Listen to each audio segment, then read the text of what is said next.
I would like to introduce Luke Eisman of Make Sunsets. And Luke, you can correct me if I'm wrong, but you are a graduate of the University of Pennsylvania Wharton School, correct? In economics and entrepreneurship or something like that, or then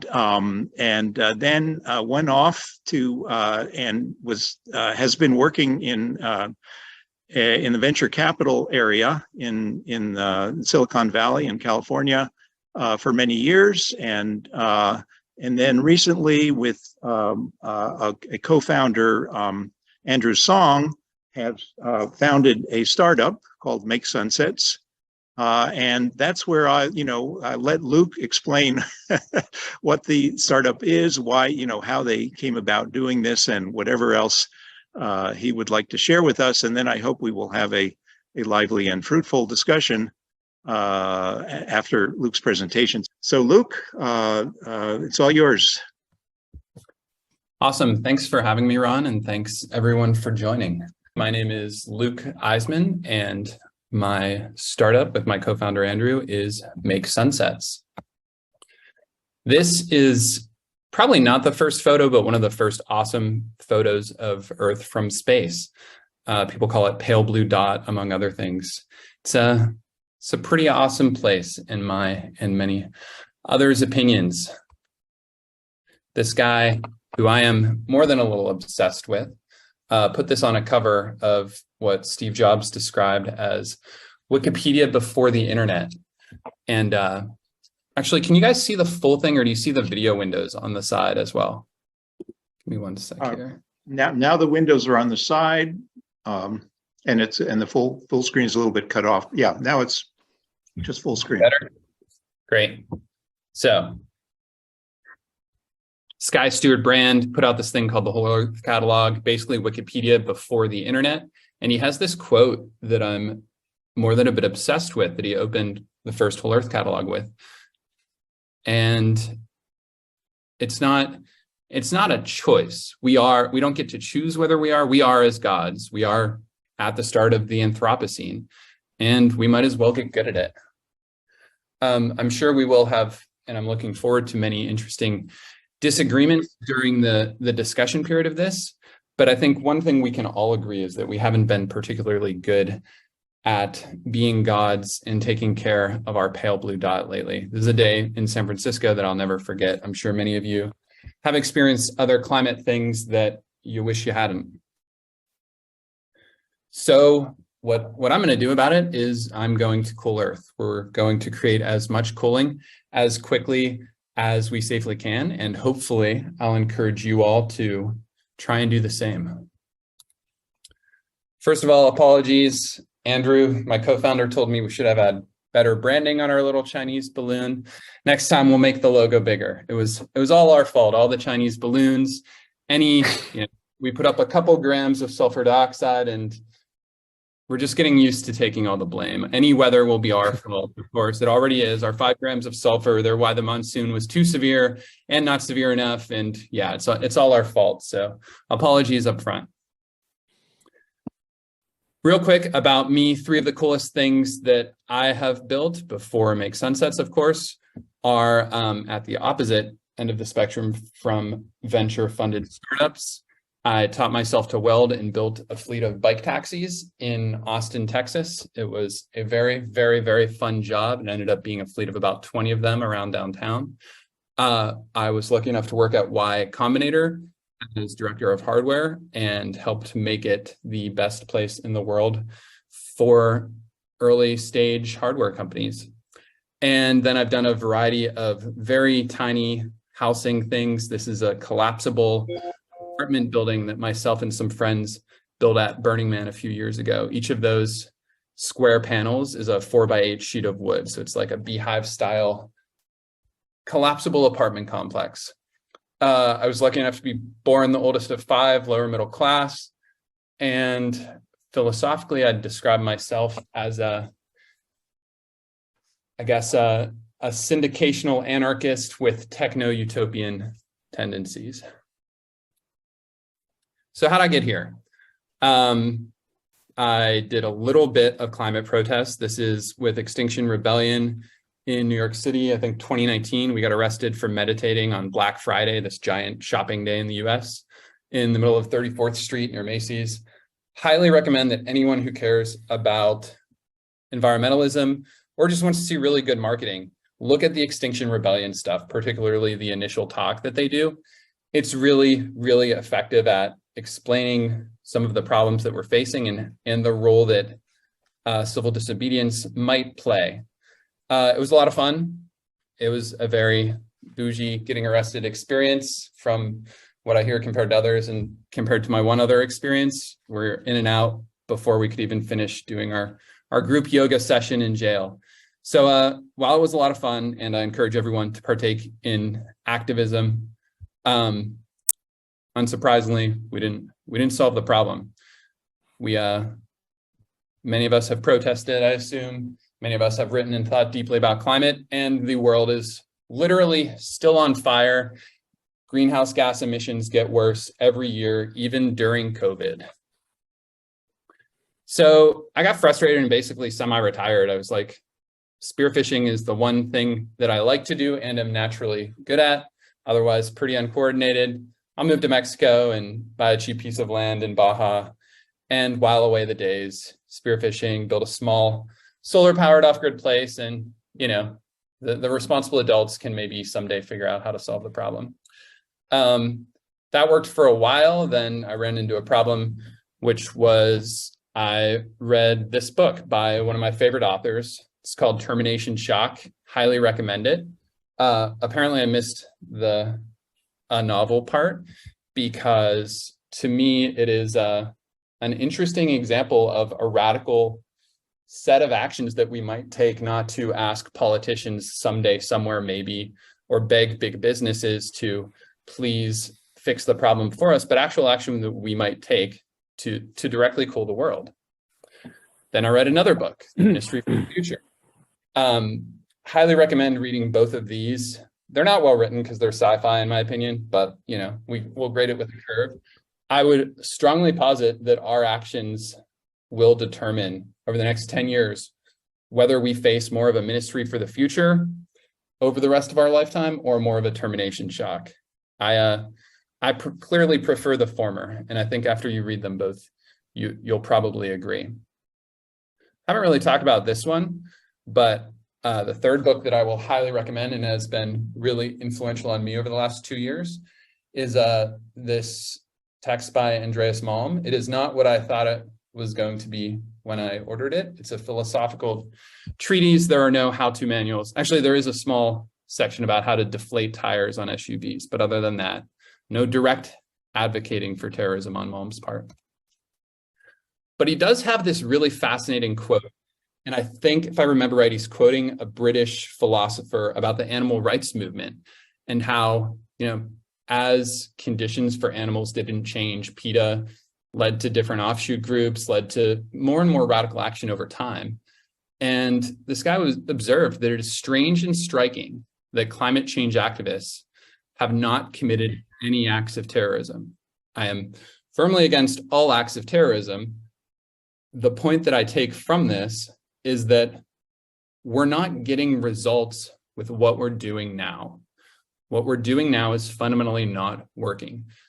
The world gets hotter and hotter, more and more CO2 equivalent in the atmosphere year after year. So whether you end up agreeing or disagreeing with me, I think we can all agree that things aren't rosy. We're not on track for an equitable and sustainable world.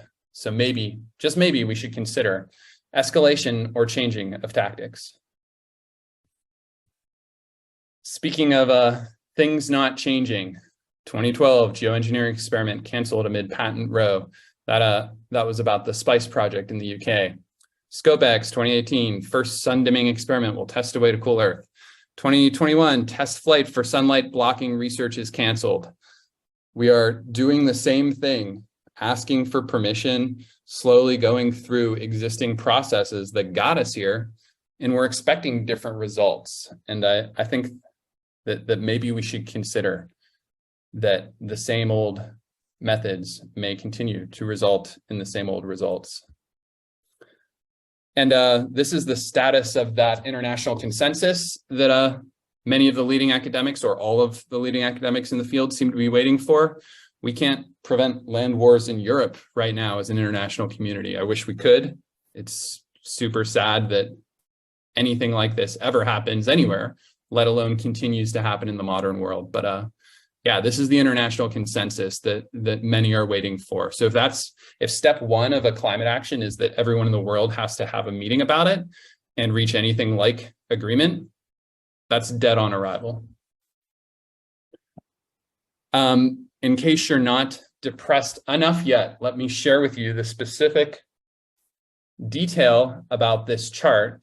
You've almost definitely all seen this. Different emission scenarios and where they'll get us to by 2100. And then, increasingly vague, obviously, projections of where we may end up even further in the future. There have been headlines recently that I don't understand how they got past any responsible editorial board about how RCP 8.5 is unrealistic, the worst case scenario here. If we look at the data, we are in 2020 on track. We're exactly hitting what we would not want to be at RCP 8.5. But that's not the terrifying detail. The terrifying detail is a footnote on this. Biotic feedbacks are not included. Even in the RCP 8.5 scenario, the IPCC and the scientists who worked on that report are pretending that Earth's albedo is not shifting from melting sea ice. They're pretending that there are no increases in methane emissions from melting permafrost. They're pretending that forest diebacks are not reducing carbon sequestration. So when I heard that detail, that's what really pushed me to, okay, yeah, there's some amount of risks and certainly not going to be an easy path to try to scale up, but we're past the point where we should be putting sulfur dioxide into the stratosphere to reflect sunlight. So I did it. With zero instrumentation, or at least I think I did it to be accurate technically. This is a weather balloon underinflated, so it actually might have gone to above the stratosphere technically, with some sulfur lit on fire and the resultant fumes put into the balloon, a couple grams. Honestly, it might have even been under a gram. Into the balloon, and then added helium until it was underinflated but very buoyant. Launched 2 of these back in April from next to my solar-powered trailer home in Baja. It felt really good, for whatever that's worth, to take a direct action, no matter how small the impact, that could actually make a difference for our climate. I gave myself till the end of 2022 to either, because this is firmly like mad scientist territory kind of thing where you can spend all your time and all your money pursuing this. So I gave myself till the end of 2022 up to $50,000 of my own money to experiment with this and either raise money by then to try to build a business out of it, or just publish whatever I got, even if it was just like, here's, how to make sulfur dioxide and put it in a balloon. Not particularly deep science, obviously, but yeah, much to be blunt, much to my surprise, I found 2 firms that were willing to believe in my dream and basically say, fuck it, we'll fund you trying to turn this into a business. And even crazier, I made a list of the best salespeople that I knew, and at the top of that list was Andrew, my now co-founder, and I was able to convince him to say, fuck it, I think I might be able to sell something like cooling credits around this. So we're off to the races. Company was incorporated October of last year of 2022. So, we've been around well under 6 months. You or anyone else who wants to can go and pay $10 to buy a cooling credit. If you click on the details or further down on this page, you'll see that represents a commitment that is refundable at any time prior to launch by us to put a gram of sulfur dioxide into the stratosphere for you. We try really hard. This company is in no way affiliated with Y Combinator, but they have a saying that I really love, which is make something people want. And the best breakdown of it I heard is one of the partners there, one of the smarter and stranger people I've ever met, was telling the couple hundred entrepreneurs at the start of a batch, it's really simple. You just make something people want. And that breaks down into two parts. You have to actually make something. This can't just be renders or just talking about how someday maybe, if only we can get international consensus, then maybe we'll start construction on a new model of airplane and it'll only cost $20 billion and take 20 years. Instead of doing that, you have to actually have some physical or digital thing that, you can try and show that people want. And this can be a variety of things from, some of my friends doing really ambitious hardware projects like planes and rockets, would get LOIs initially very vague and then more detailed over time, basically to provide some evidence to you as a founder and to potential other customers and other investors. You have to show some evidence that people actually want this.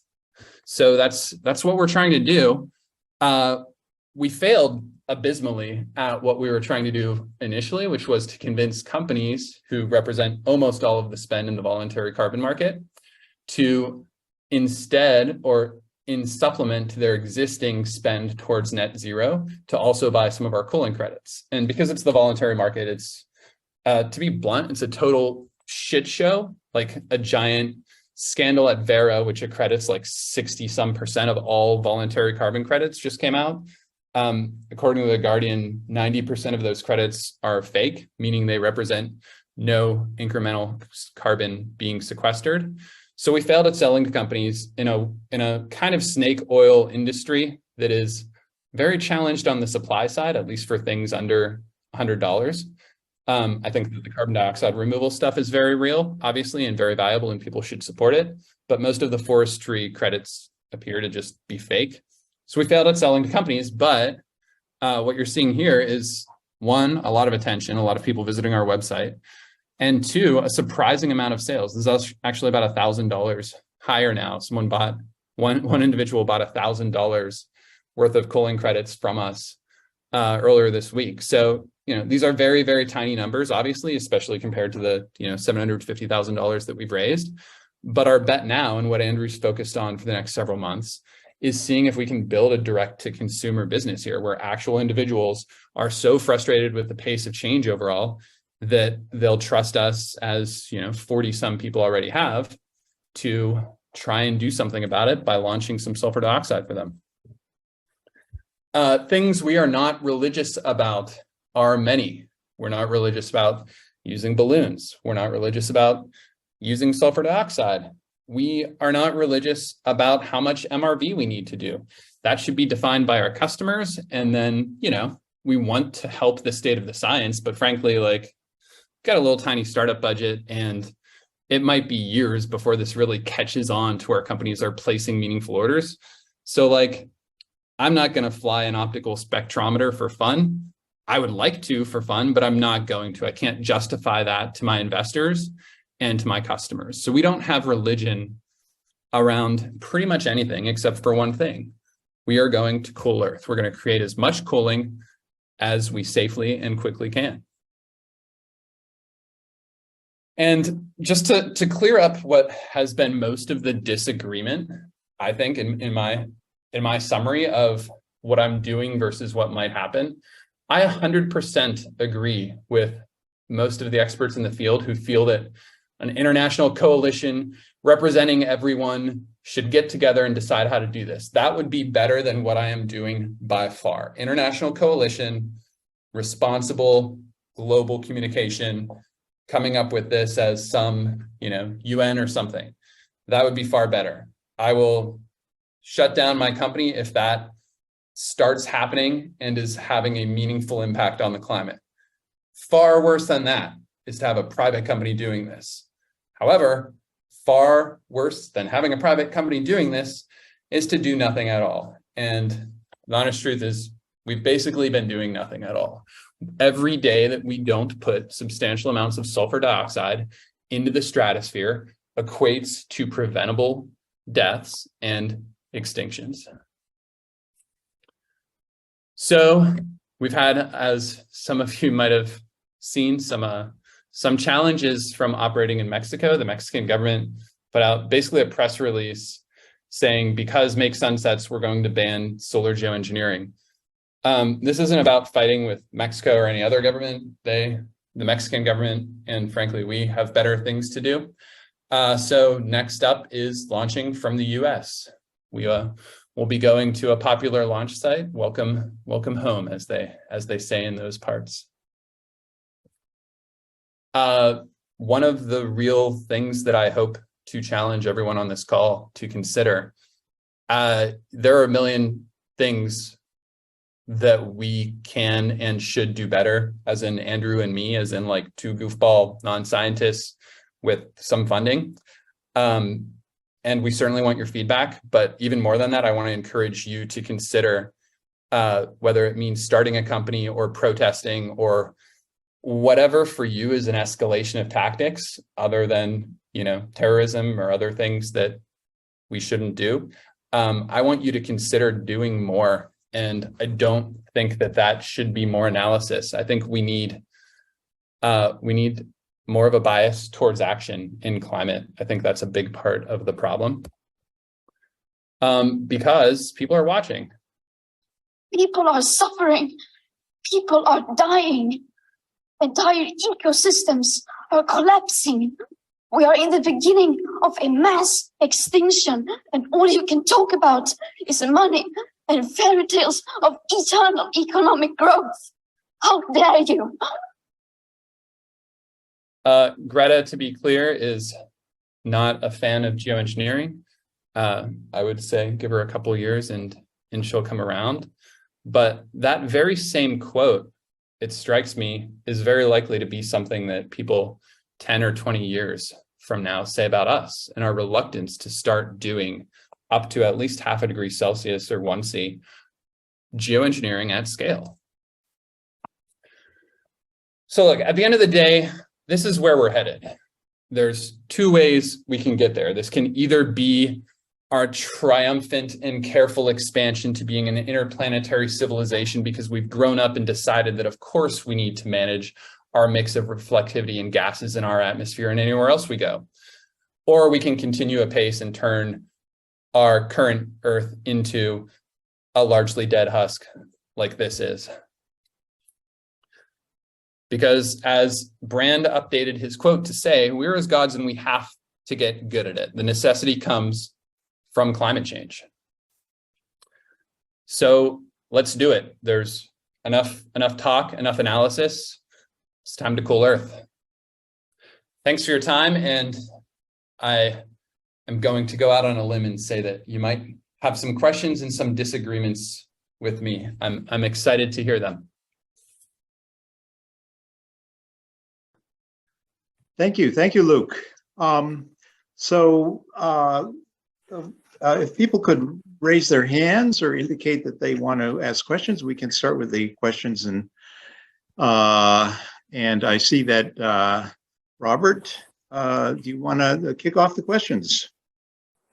Hi, Luke. Look, I think that was a really good presentation, and I've been following the debate, especially in the geoengineering Google group, and it's been very interesting to see the vehemence of how geoengineering scientists and activists have critiqued your work. Now, I'm actually pretty sympathetic to the way you've described it today in terms of an incremental approach. Just start doing something, and that will generate debate and engagement.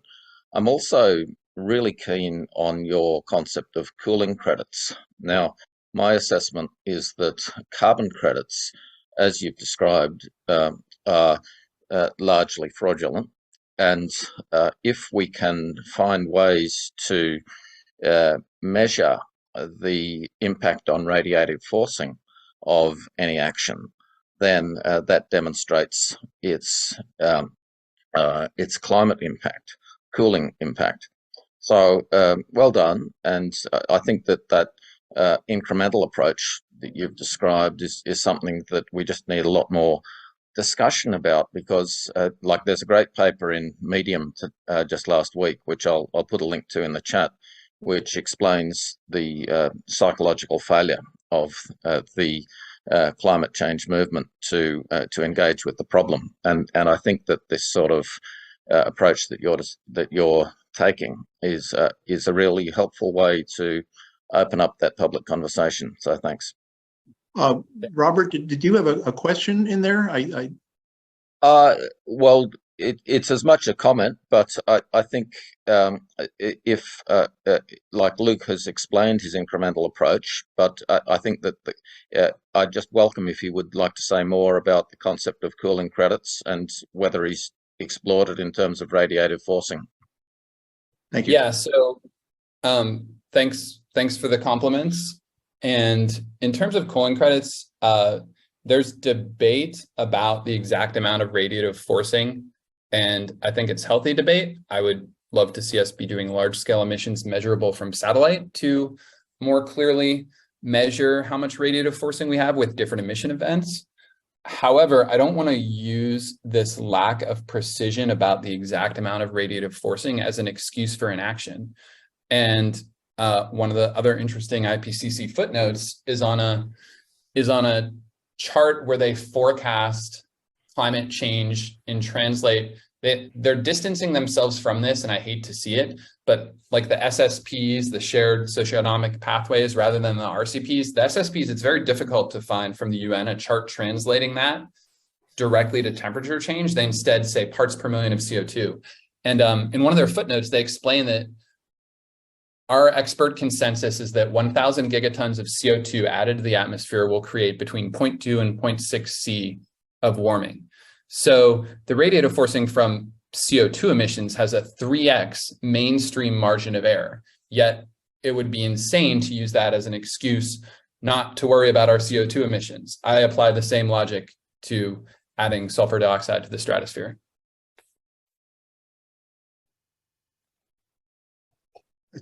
Thank you, Luke. Daniel. Hi, yeah. Thanks for the presentation, Luke. It was really interesting, and it's such a bold thing you're doing.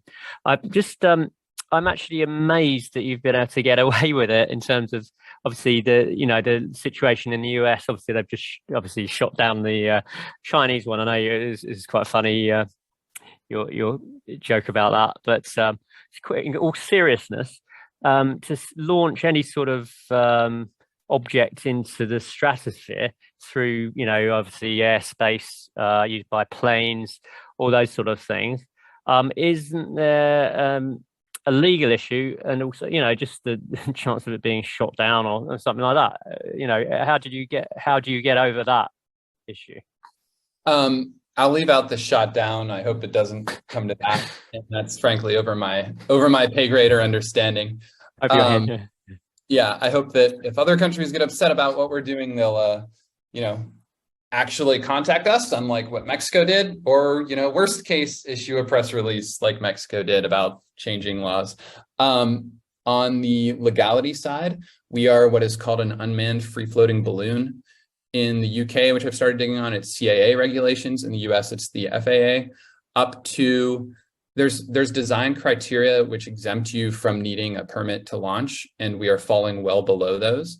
Assuming that your payload is physically large enough, it actually drops if you have a smaller payload because it's denser and would fall faster, or be more dangerous as it falls. It's a little lower, but if you have a large enough payload and follow some really basic design criteria, you can launch up to 2 6-pound payloads per balloon without needing any permit in the US. If you follow more criteria, you can actually do substantially larger. And that's far beyond what we're doing. We're doing grams at a time. Right. With our payload, we may get as high as 1 kilogram, but that's like, GoPro and GPS tracker and other stuff included. Okay, so you carefully research that stuff. Obviously, that's really good. Yeah. So, and another thing, I suppose at the scale with using these balloons, which are brilliantly below the threshold where they become a legal issue. Obviously, you're using a certain amount of helium per balloon. I mean, I heard there's a helium shortage. Daniel, So, Daniel, sorry, I Yep. just, if you could hold and come back again with Sure, your sure. second question, unless it's a follow-up. Thank you. yeah, Tracy, thanks. Hi, Luke. Thank you for doing this. I imagine at this point that you're not only developing thick skin, you're building up a good set of calluses as well. I guess I'm following up in a way with legal as well. Thanks for sharing with us the news that you're considering launching in the United States, and the information about the FAA thresholds for permitting requirements. I just wanted to ask two questions, or two halves of the same question. Could you have a sense of how quickly you plan to launch in the United States? And the second half is, have you considered approaching, say, for example, the FAA or NOAA or EPA, and essentially enlisting their assistance or their consent, even if you may think you don't need it, just as a way to perhaps provide some pathway for the government to actually start issuing some sense of guidance as to how to proceed with this. One thing in particular is you might want to take a look at the National Weather Modification Act, which does require prior notification to NOAA for any type of attempt to modify weather, which is defined broadly enough to include climate change. And just, it seems to me that, rather than sort of trying to provoke action, it might be a way to also perhaps force people to actually do something to make the path easier for others as well. Yeah, it's definitely the shift to launching in the US has been in the last couple of weeks. And as far as I've gotten with my research has been, what at our small scale, and I've kind of made an assumption that at least some of the researchers in the field have as well, which is that at when I'm far below emissions of a 747, for example, I think that from my limited understanding and a little reading of Tosca and other things, I think there's something called a de minimis standard that I fall well below. But yeah, I'll definitely look into Weather Modification Act and anything else we might run afoul of. For all the negative things about it, the US is quite permissive for farmers because they tend to basically each have a representative. They're so overrepresented that things like weather modification or emission of chemicals from planes, even for better and worse, are quite easy to do in the US. thank you. Then, Ron, just a quick follow-up. Luke, I appreciate that. My suggestion is, even if you don't have to, there might be some value to approaching the agencies and perhaps enlisting their thoughts on this, because otherwise you may be finding some folks who are going to be arguing with you about some of the legal standards, and there might be a way to circumvent, but we can talk about that some other time. Thank you. Yeah, I'd love to follow up on that.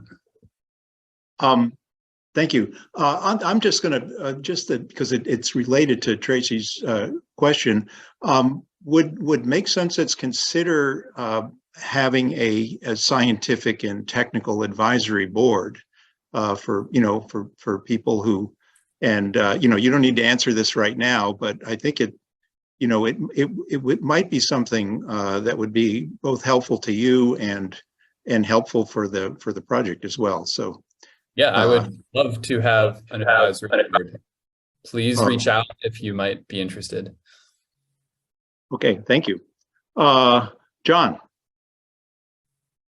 Yes, all this legal stuff makes me wish that we could mount a legal battle against the powers that be, that they're not looking after the planet, and their strategy of emissions reduction only is not working. It's not going to keep the planet under 1.5 C, and it's not going to prevent the tipping points from tipping so far that they become irreversible. Therefore, the powers that be are behaving irresponsibly for the planet, and we ought to hit back. I've done my little bit on this sentiment, but trying to get the science straight. So I wrote a paper for the AGU, which I'd love you to have a look at, and I've written some policy implications as a result of my scientific argument. So would you like to see that? Yeah, that'd be great. I'm the opposite of put that in the chat, John, if you're interested. Yeah, and if anyone wants to reach out directly, I think Doug's got the link. Doug, have you got the link to my paper? Do you have a question to Luke, John? Yes. Is he aware that the IPCC has been hijacked by the fossil fuel industry? Well, I mean, I was at the one in Cairo, and apparently a lot of fossil fuel representatives were there. And I think it's I forget which country. It's in the Middle East, and I think the chair of it is also an executive at an oil company. So, you know, not exactly a conspiracy theory to see that there's an increasing role for the oil companies there. Yeah. So basically, the oil companies want to see this strategy continued because it's business as usual, and their forecasts for the emissions reduction is from 37. The current is 37 gigatons of CO2 per year. Their forecast by the International Energy Authority is a reduction to 32 from 37 by 2050. It's their forecast is negligible. They are absolutely confident that nothing effective will happen. So, of course, the strategy is succeeding. They're not, historically, to be clear, we're emitting more every year, and scale up of carbon dioxide removal is quite slow, and I'm not an expert scientifically enough to know if it can even do the job within the next 50 years. So, you know, it's absolutely disgraceful what's happening, and we do need Extinction Rebellion or some kind of rebellion against what's happening. And I hope your little action will help to provoke things, but we do need to have a rebellion on a huge scale. And we need the climate activists who are well-meaning to realize that they've been hoodwinked by IPCC into thinking that emissions reduction is the answer to climate change, when it patently is absurd from the scientific point of view and every other point of view.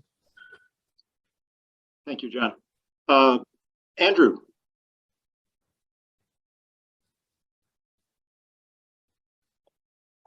Excuse the relative darkness in which I'm currently shrouded. I didn't mean to do that. I meant to do that, which is slightly less dark. Luke, you're probably aware that I sent an open letter to your firm via the Google group, to which I've not had a public response or a private response. In it, I think I listed 13 points where I think that what you're doing goes against what even the most lax standards that anyone might set for your organization and processes might be. I'm interested to know whether you plan to respond to this open letter and whether or not you issue a formal response if any of the 13 points, with the exception of the advisory board, which you've alluded to a moment ago, and which, for the avoidance of doubt, I'll be happy to serve, as I've previously intimated to you, whether you are planning to address any of those 13 points that I believe remain outstanding as of today's date in terms of your company's approaches and policies. I've just received in the chat a notification. It's called an open letter to make sunsets, and it's on the Geoengineering Google group, which is publicly listed. So if you'd like to read the letter and 13 points within it, Gideon and I are planning to publish a more general letter, which is about distilling those 13 points down into a general code of conduct, which can be shared to situations beyond make sunsets, but substantially encompassing the same points about safety, efficacy and verification, regulatory approval, and proper announcement of launches. So it'd be great to hear from you on your views either on the specifics of the letter or on the general points within. Andrew, can you put that in the chat? Would you care to put the letter in the chat? I'll try. I'll look for the link and put it in the chat. Yeah. Okay. Yeah, I don't remember all 13 points offhand. Someone just said in the chat forgiveness or permission. And yeah, I think that's a fair and useful summary. I fall on a very specific side of that divide that I expect many will disagree with, and that's fine. And I think when I see somebody doing something stupid, I try hard to minimize how much I complain about them doing the stupid thing and do something that is not as stupid myself instead. And again, we're not experts. There's a million different approaches that should be occurring here. It's a sad state of affairs for the world that we're the only people, as far as I can tell, to publicly acknowledge putting sulfur dioxide into the stratosphere. We need all approaches, and rather than, I'd encourage everyone, rather, like, tell me what you think, but rather than arguing with me, take your own approaches. Well, Luke, I mean, just to be specific, are you going to carry on launching toxic gases in unannounced balloon launches with no code grid coordinates and with no confirmed or publicly available labeling that would enable the members of the public to identify any hot landings that have occurred as a result of your releases and safely handle, return and isolate the balloons? Because I mean, I just think this isn't a matter of opinion. This is just a matter of gross, inexcusable recklessness. Are you going to fulfill these basic standards or not? I'm going to fulfill my legal and personal safety standards. They will be different than yours and different than other people's. But yeah, I don't agree with your, I don't want to go down a rabbit hole about this, but I don't agree with your description of the danger of the balloons. Yeah. Okay. Hi, Luke. Yeah, thanks for the presentation. Sorry it didn't work out the other day when we tried to set up a call. Good presentation. It's always good to get the feel for the person, and you just really brought the why you're doing this and your passion and what angle you're coming from. It's all getting got a lot clearer for me. I'm not a expert on the radiation, solar radiation. I'm part of the group because I'm doing something else on cooling to do with ocean cooling. But in that sense, we're all aligned that we all realize there's something wrong. We need to do something beyond net zero. We need to cool down. So that's definitely where we're all on the same page here. And that's also where I wanted to hook into. If there's something more we can do here together. You mentioned the cooling credits, and that's something I've independently of you, I'd been thinking about the same stuff for my own technology, because you're working with VCs. I used to be a VC. I know how they think, and if you want to start a company, you need to have a revenue model. You need to show somehow how you're going to make money and how you can make them money. And I was just wondering what your plans were. You've got a salesperson. Are you going to? Well, just not 2 points. I talked to Stripe recently, mentioned cooling, and it's not on their radar at the moment. It didn't seem that they had any discussions so far. Then I talked to the environmental practice, sustainable practice at McKinsey, had a conversation with those guys, and there was also very little at the moment, even though they've got now quite a big sustainability practice. That topic is not really on their radar at all. So it's just really underserved.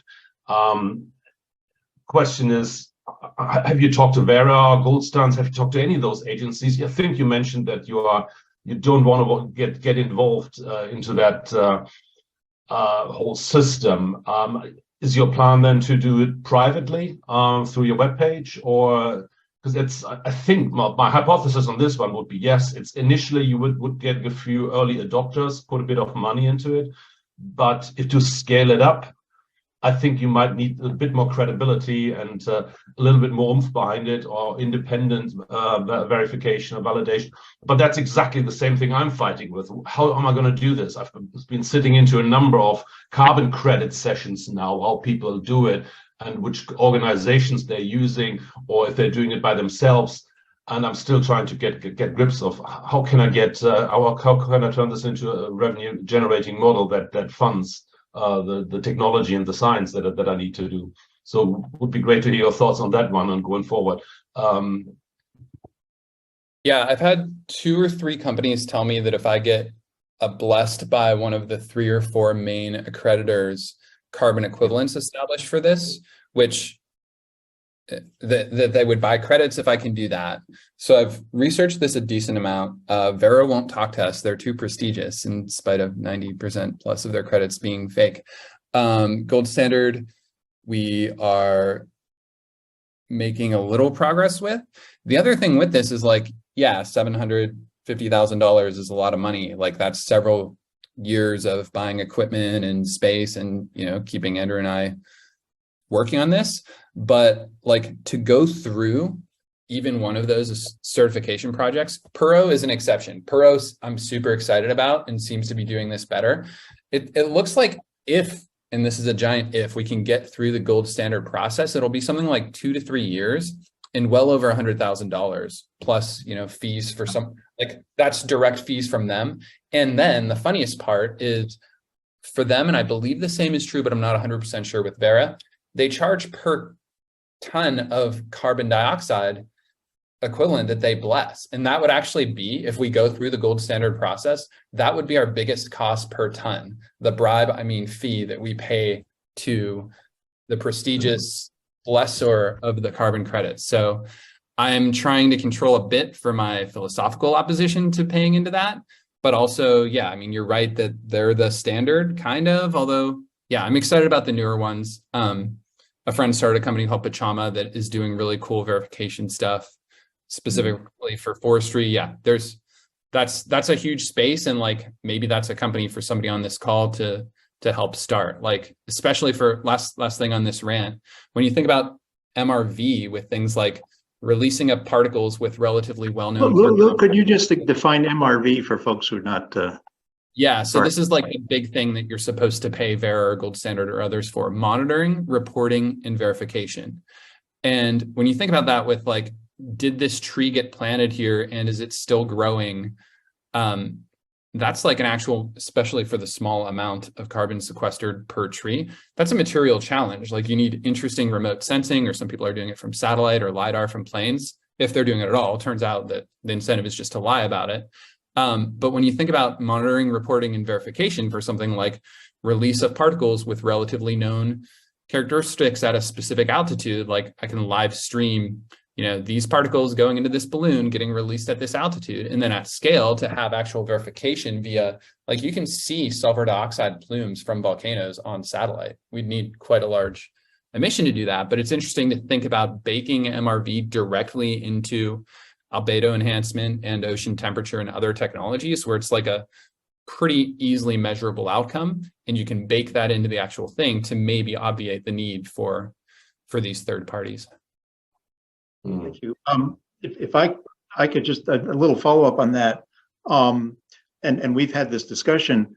You are you're doing cooling, not carbon dioxide removal. You've done some calculations that I think work pretty well, although they're over 2 years instead of what we've had.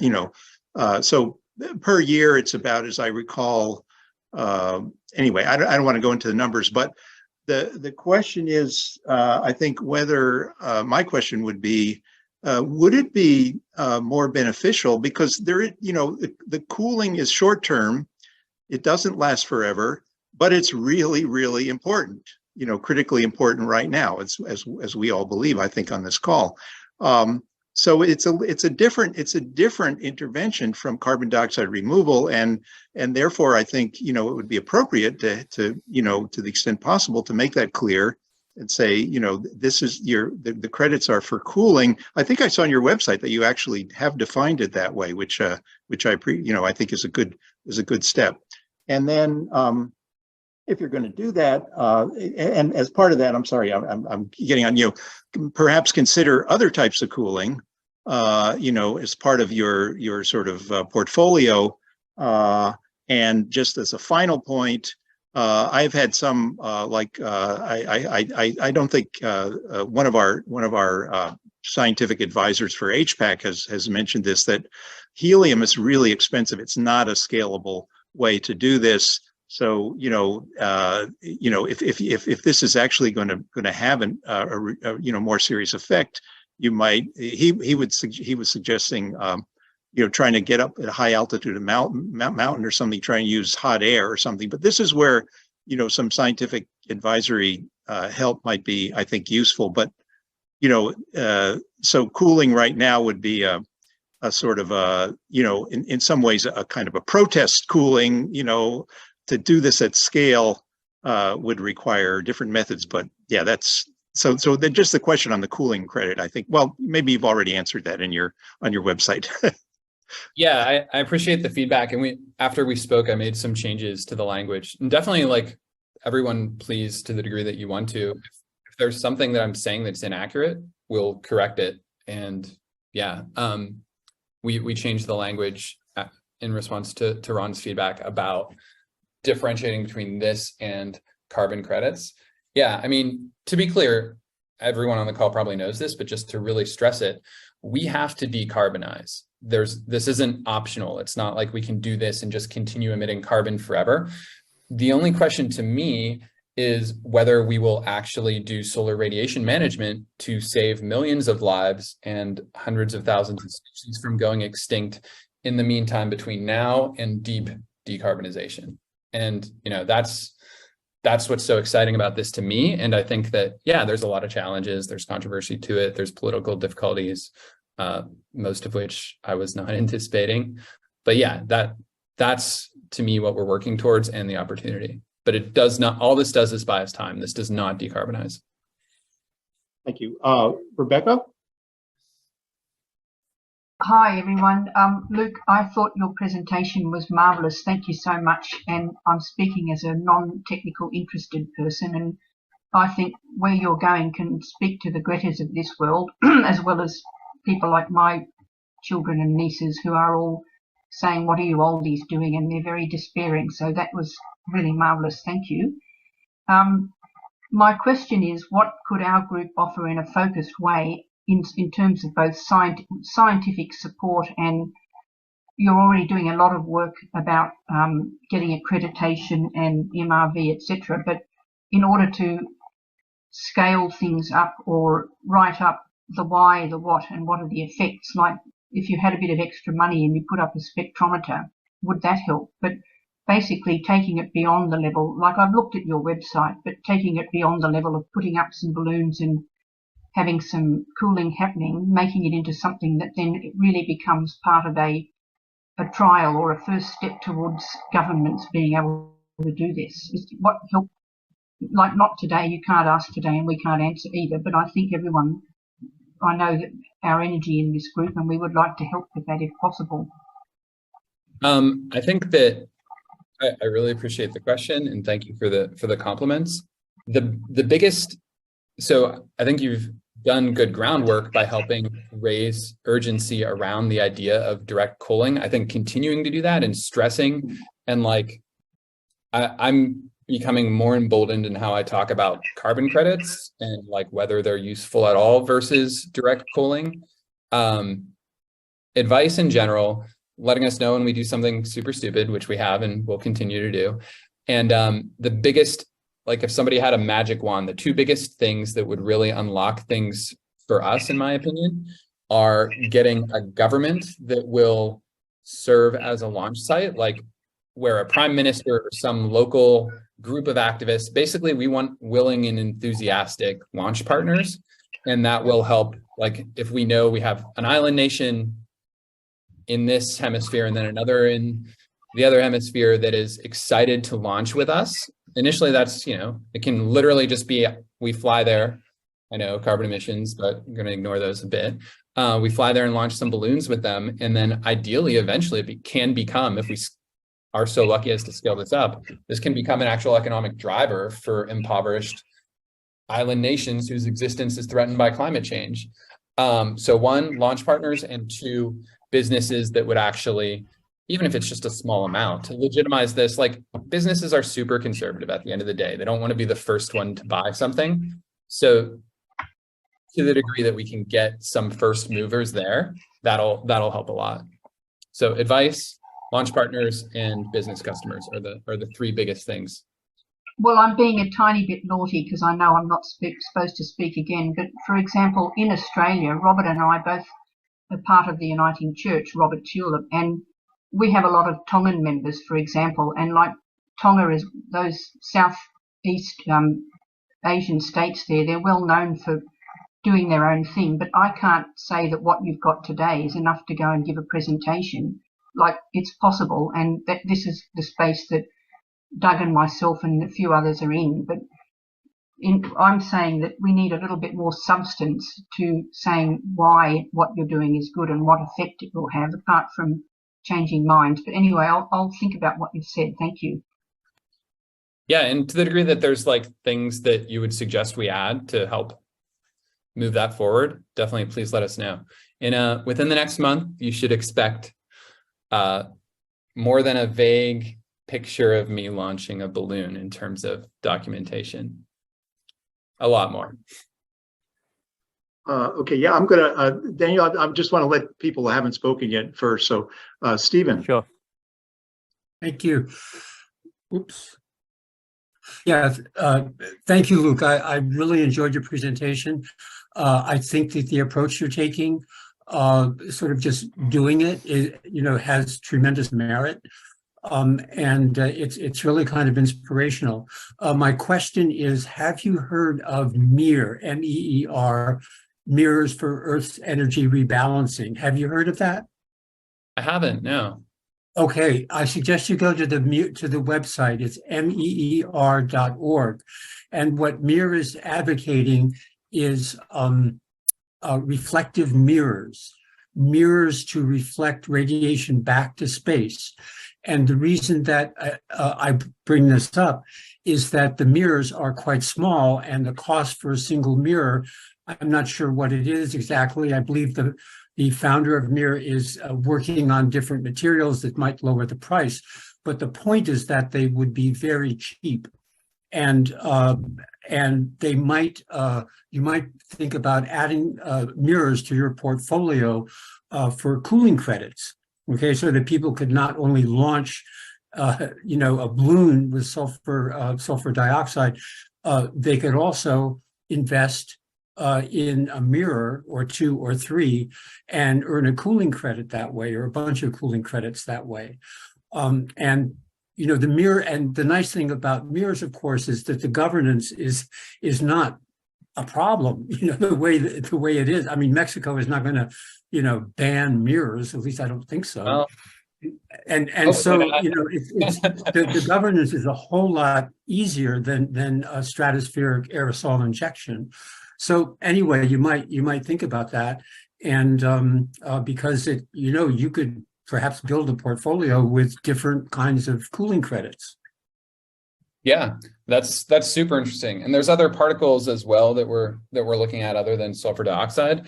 I'm trying to I want to be hacking on hardware all day, and I'm trying to keep myself from doing that, because we have to fundamentally figure out if this one thing works. And then, yeah, I'm super excited about all kinds of stuff in terms of a portfolio of technologies. And hopefully one effect of this is that some people are like, yeah, those idiots with their sulfur dioxide, that's crazy, but mirrors make sense, and we're going to build a business around that. And exactly. Yeah. Or you might do it, or encourage somebody else to do it. But anyway, thank you for what you're doing. I very much appreciate it. Thanks. On that note, we have a document, as I think Luke, with 19 different methods, and all of those could be potential. Some high leverage, some low leverage, some local, some there's a whole range of different possibilities, and I just wanted to throw that out there because mirrors is one of those, for sure. And some of them may have economic benefits as well if they were. But anyway, Suzanne. Hi, and thank you for the presentation. I have two things to say. One, I would not be shy about challenging the current carbon credit process, even in the most rigorous settings of cap and trade. There's a lot to be desired in the legitimacy of some of the longer term methodologies that are earning carbon credits. So bravo for pointing out some of the deficiencies about how those are working and what the end result of being able to pay to pollute, which is what the activists here in California call cap and trade. And my second question to you is regarding your not only your branding, but your operations. And can you speak in a little bit more detail about anything that you wish you had done differently or would do differently?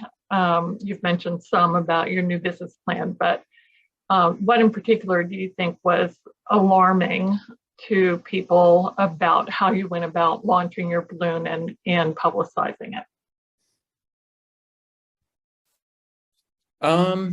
It's a good question. What would we do differently? I mean, look, it's probably pretty clear, but just to make it unambiguous, part of this was like, can we do this in a way that actually gets attention? Because like, we're two dudes with a Shopify website, and my co-founder Andrew's on now. I had him running around tracking down some helium earlier. It was surprisingly difficult to find and not cheap. Yeah, I mean, there's lots of things we could do differently. By my personality, I'm not the launch quietly or ask permission kind of guy. That could have been better. Yeah, I think that in particular, I didn't realize how much. I think the biggest thing that I was surprised by is the accusations of exploiting Mexico by launching there, when that's like where I live half or more of the time. And particles are more effective by most modeling, not all, but most modeling shows particles are more effective launched in or near the tropics. So yeah, the accusations of exploiting Mexico, I wish I could have gotten ahead of that and maybe done initial launches in the US. Thank you. And also, to be fair, I don't think we've broken any laws. There hasn't been any three-letter agencies knock on our doors yet. So yeah, fingers crossed. Yeah, fingers crossed. So we try to do everything above the law, or not above, or by the book there. Above the first layer of the atmosphere. So that was Andrew Song, the other co-founder. And Andrew, did you want to say more, or you're good? Okay. Oh, yeah, I'm good. Thank you. Suds. Well, thank you, Luke, for forcing the conversation. You're certainly not crazy. When I first read about this, I thought you might be, but I guess I have two questions. One is that Mexico has now passed this ban. Were you to launch in an island nation, would they let you back in into Mexico so you could do your spearfishing? But more importantly, let's say you do launch from an island nation. What has your research shown about international response to that island nation? Condemnation if they decided to go rogue and do this. So part of why I'm able to do this is I choose to, or I'm too stupid to realize most of the longer term things to worry about. Like, I hate politics. I don't particularly believe in the idea of nation states as a good thing for the world personally. So I get to step back and say, wow, I'm so lucky that I might have the problem of doing something so interesting that I think is good for the world to move a conversation forward, that like a country might enter into weird I don't understand them geopolitical negotiations about it. So I have no idea what would happen. Long answer short. I do. Yeah, I hope that I am so lucky as to find out. Thank you. Daniel? Sorry to keep you waiting Okay. so long. Sure. Yeah, this is actually addressing one of criticisms from Andrew Lockley, because I just read through his Google document. It's actually a question really well, I think you can probably clarify. I might need clarification from Andrew as well. But basically about the concern about hot landings. Now, I thought that meant that there's some sort of, ignition and it's a bit like a hot air balloon, but there's actually a flame within the balloon. But is it just basically you gather from some sort of smoke from a fire on the ground, and the actual balloon is sealed up without any combustion within the balloon? It's just literally sealing up the smoke that you caught before you launch it. How does it work? And is that? Can I just clarify the nomenclature before Luke comes back on that point? So, Yeah. hot landing in that definition is an aircraft that is supposed to vent at high altitude, regardless of what aircraft that is. It could be a balloon, it could be any other aircraft, but an aircraft that's supposed to vent out at high altitude and then lands with its payload intact in an uncontrolled fashion. So that could be a plane that crashes, it could be a balloon that just drifts down because it's got a small leak. Any situation where the aircraft ends up on the ground other than where it's supposed to be in a condition it's supposed to be in, that's a hot landing. I see. Okay, well, I mean, I'd have thought that the main concern with a balloon would be that it would become like a plastic pollution issue, or some sort of might be swallowed by a dolphin or something if that happened. But yeah, actually, what happened? Yeah, so sorry, I'll leave Luke to address that point. Yeah, I mean, these are things that I think are very well considered in existing regulations. Like, concern about heavy stuff falling out of the sky is part of why there are limits on the weight we can launch with balloons, and then there are different limits if we launch more weight. This idea that like our current setup is literally just two gases in a balloon, and you don't worry about balloons not popping, you worry about balloons popping. Like, that is the big challenge with balloons.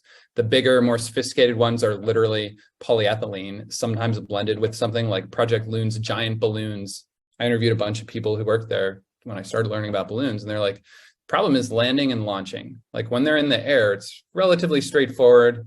They kept things up for like 300 days, but it's literally like sandwich bag plastic thickness. So the idea that we're going to magically have balloons that come down intact, yeah, it's not how balloons work. Unfortunately, that's going to be much more challenging when we try to reuse balloons. Luke, I know a thing or two about balloons, and I'm afraid that is just simply wrong. Balloons can have micro leaks. They can have micro leaks at the tie. They can have micro leaks at the neck. They can potentially have micro leaks through the fabric that don't cause failure, although that's less common. And you can't compare what you're doing to Project Loon because they're using an entirely different material with entirely different failure properties. It's perfectly possible that you can have a balloon which launches and then comes down for a variety of different reasons, including weather conditions. If you launch on a hot day and it's got some thermal lift and it's got if it's got underloaded with lift gas, it can cool in flight and then sink as a result of that. There are many, many reasons why you could have a hot landing, and you can't just assume that you don't need to have fail-safes on these balloons. You cannot just negate safety systems by saying, oh, accidents don't happen, because it's just not correct. Yeah, I'm going to respectfully defer to legal regulations as my minimum standard for what my balloons need to run. And, if others want to launch balloons with different standards, they should feel free to do the same. But, we have better things to do than debate details of whether balloon rules are how they should be, in my opinion. Legal regulations don't apply to the launch of toxic gases because that's not an anticipated use case for balloons. The legal regulations have been designed to keep balloons out of the airspace of commercial aircraft. Andrew, I think you made your point. Thank you. Okay. Are there anyone else want a question? Because we're getting near the end here. I don't see anybody. I would, if I may just add to that conversation, I don't, you know, and some of you are more of legal experts than I am, can comment if you'd like, but you know, in the U.S. anyway, people are not charged with, you know, with thoughts. You know, if somebody has the thought that they're launching the balloon because they want to promote cooling, that is not a crime. The law would regulate the actual action that you do, and in this case, you know, I think, in my view anyway, it's pretty clear that launching a you know, what amounts to basically a weather balloon with a little bit of sulfur in it is not a I mean, I haven't looked at the regulations myself, but if Make Sunsets has determined that it falls under the de minimis, you know, is within the regulatory, you know, is allowed by U.S. law, then that's, you know, I don't think it's it is not an illegal action. However, it is, you know, it is certainly a provocative act of civil disobedience if, you know, or I mean, it's not even disobedience in this case. It's just it becomes a political act because of the intent of what the persons who launched the balloon are saying they're you know, they would like to happen. Anyway, I think that's all clear. Any other questions? Okay, well, thank you very much, Luke and Andrew. You know, this has been, I think, really helpful, and I and others, please follow up, you know, on the scientific advisory board, on the, you know, possible portfolio of other cooling methods, and any other suggestions, you know, directly to Luke and Andrew, of course. And you know, thank you all for participating in this. I think it's been a helpful and fruitful discussion.